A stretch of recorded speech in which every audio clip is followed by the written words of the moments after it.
Nous sommes à Attache, l'un des plus grands camps de déplacés du nord-est syrien. À 30 minutes de route de Raqqa, le centre névralgique de la région sous contrôle kurde. Toutes les semaines, Mohamed et son camion-citerne approvisionnent en eau cette population particulièrement démunie. Une tournée organisée par l'ONG française Solidarité Internationale. C'est du travail humanitaire, mais c'est aussi un travail payé. La situation dans le camp est très difficile. Dans ce camp où s'entassent près de 1000 familles, l'eau est devenue une denrée particulièrement rare. Cet été, les températures ont été trop élevées. Elles ne sont jamais descendues en dessous de 45 degrés. C'est la raison principale de la crise de l'eau.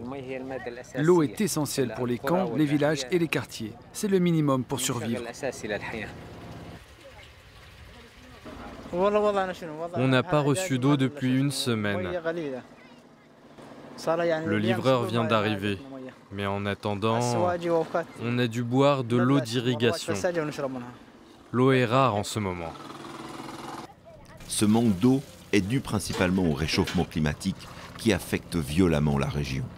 Les températures élevées sont comme le feu, même à l'intérieur des tentes, et on n'a pas de ventilateur.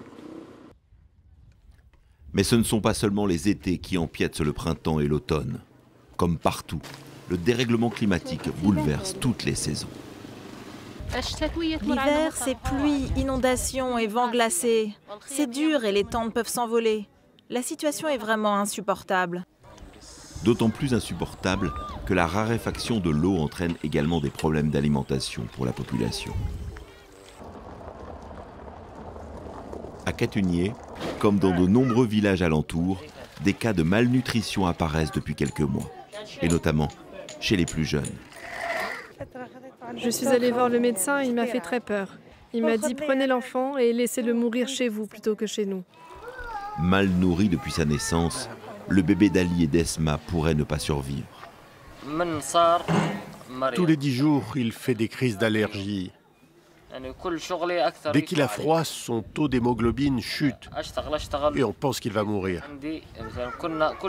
Dès qu'il est tombé malade, j'ai travaillé uniquement pour lui. Tout ce que je gagne sert à le soigner.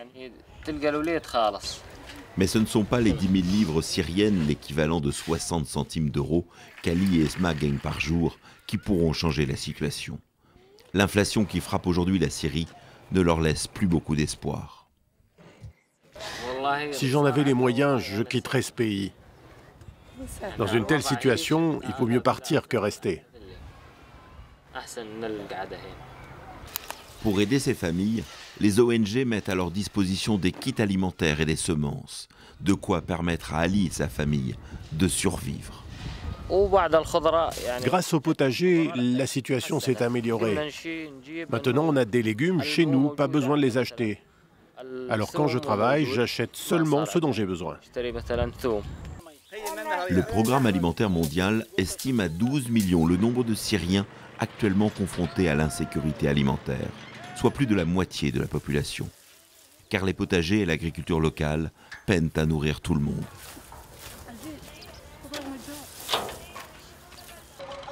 Par manque d'eau, de nombreuses stations de pompage, comme ici à Taoui, sur les rives de l'Euphrate, ne fonctionnent plus. Pour Saleh, ingénieur mécanicien, le problème ne viendrait pas seulement du réchauffement du climat. Sa station dépend du niveau de ce fleuve dont la source se trouve en Turquie.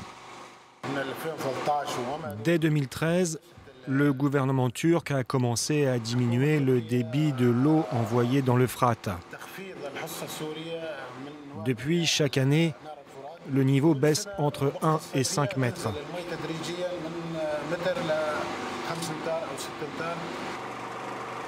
Là, on voit le manque d'eau.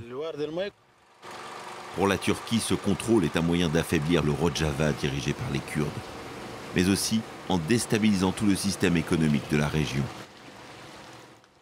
Ça nous pose plein de problèmes pour l'eau potable, l'irrigation, la situation économique et pour l'agriculture qui risque de s'arrêter complètement.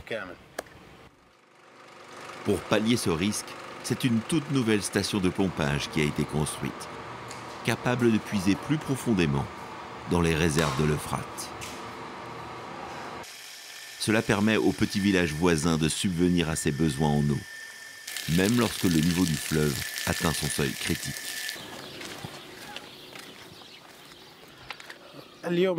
Aujourd'hui, les gens sont plus tranquilles. Ils peuvent se concentrer sur d'autres choses, comme l'agriculture, leur travail. La question de l'eau dans ce village, c'est réglé. Une solution locale qui risque d'être insuffisante au regard des besoins du pays. Au mois de septembre dernier, une température record de 50 degrés a été enregistrée. Un réchauffement qui exprime en réalité un dérèglement général. Inondations, sécheresse, incendies, désertification, la Syrie est aujourd'hui déclarée en état de choc climatique.